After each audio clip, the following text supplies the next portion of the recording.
Hello, আমি সুস্মিতা। আজকে কিন্তু একটা বেশ মজার রেসিপি নিয়ে তোমাদের সাথে চলে এসেছি শেয়ার করতে।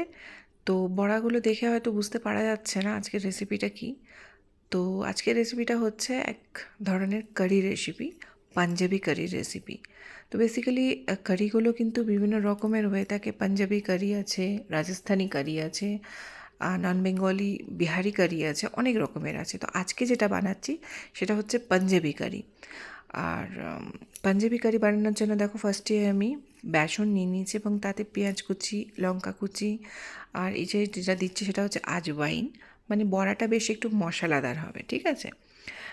বিভিন্ন ধরনের যেহেতু কারির চাওয়াল হয়, তো সেই জন্য কিন্তু বড়ার এখানে টেক্সচারগুলো আলাদা আলাদা হয়ে যায়, ঠিক আছে। এখানে যেহেতু আমি পাঞ্জাবি কারি বানাচ্ছি, তো বেসনের সাথে এই ইনগ্রিডিয়েন্টসগুলো কিন্তু দিতে হবে। ধনে গুঁড়ো, জিরে গুঁড়ো দিয়েছি, স্বাদ মতন নুন দিয়েছি, কালার আনার জন্য একটু হলুদ দিয়েছি, আর অবশ্যই ঝাল লাল লঙ্কা গুঁড়ো দিয়েছি, ঠিক আছে। এরপরে সামান্য একটু জল দিয়ে কিন্তু একটা এমন ব্যাটার তৈরি করতে হবে যেটা না খুব বেশি লিকুইড হবে, না খুব বেশি হার্ড হবে। একটা মাটি মাটি টেক্সচার আসবে, এই যে যেরকম দেখিয়েছি এরকম। তো আমি পুরো রান্নাটা সাদা তেলেই করব, বড়াগুলো সাদা তেলে ভাজবো, আর রান্নাটাও আমি কিন্তু সাদা তেলেই করব। তেলটা হালকা গরম আসলে কিন্তু আমি বড়াগুলো ভেজে নেব। হ্যাঁ, যেটা বলছিলাম, কারি চাওয়াল অ্যাকচুয়ালি এটার পুরোটা নাম।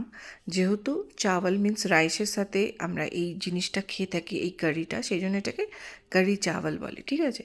তো আজকে আমি শুধু কারি দেখাবো। এবার এটা তোমরা ভাতের সাথে খেতেই বেশি ভালো লাগে, সেই জন্যই কিন্তু যেরকম রাজমা চাওয়াল, চাওয়ালের সাথে রাজমা খেতে ভালো লাগে, সেরকম কারি চাওয়াল, এই কারিটা রাইসের সাথে খেতে ভালো লাগে। তো আজ আমি কিন্তু তোমাদের দেখাচ্ছি পাঞ্জাবি কারি।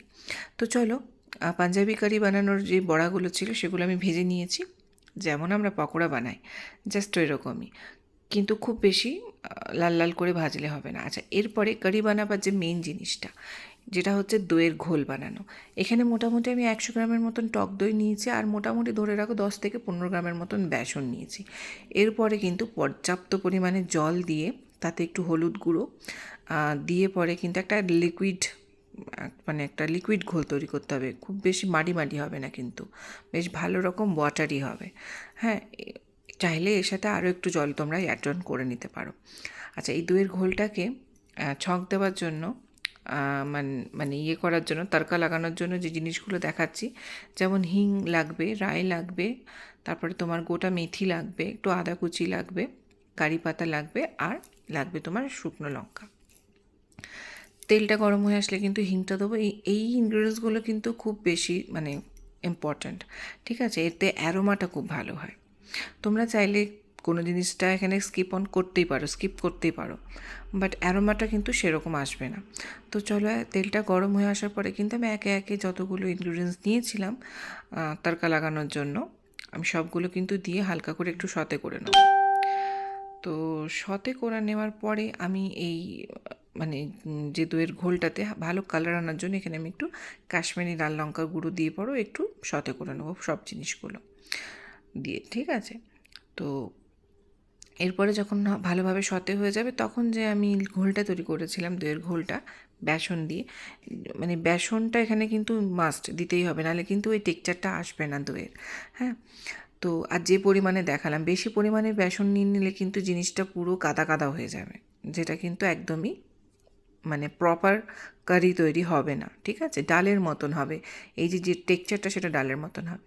তো দেখে না, ঘোলটা দিয়ে একটু ফুটিয়ে নেওয়ার পরে কিন্তু এখানে আমি স্বাদ মতো নুন দিলাম, আর একটু কাঁচা লঙ্কা মানে কুচি কুচি করে দিলাম, দেখতেও ভালো লাগবে, খেতেও ভালো লাগবে। তো এই জিনিসটা 1 মিনিট মতন ফুটিয়ে নেওয়ার পর যে বড়াগুলো আমি ভেজে রেখেছিলাম, সে বড়াগুলো দিয়ে কিন্তু আমি আর একবার ফুটিয়ে নেব।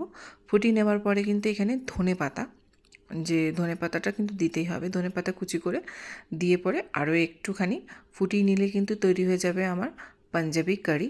এটা কিন্তু সত্যি সত্যি বলছি, গরম ভাতের সাথে খেতে কিন্তু খুব মজা লাগে, খুব ভালো লাগে। বানিয়ে খেয়ে অবশ্যই জানিও কেমন লেগেছে, আর কোথা থেকে তোমরা দেখছো আমার ভিডিও সেটাও কমেন্টে জানিও, আর অবশ্যই বানিয়ে খেও এই পাঞ্জাবি কারি।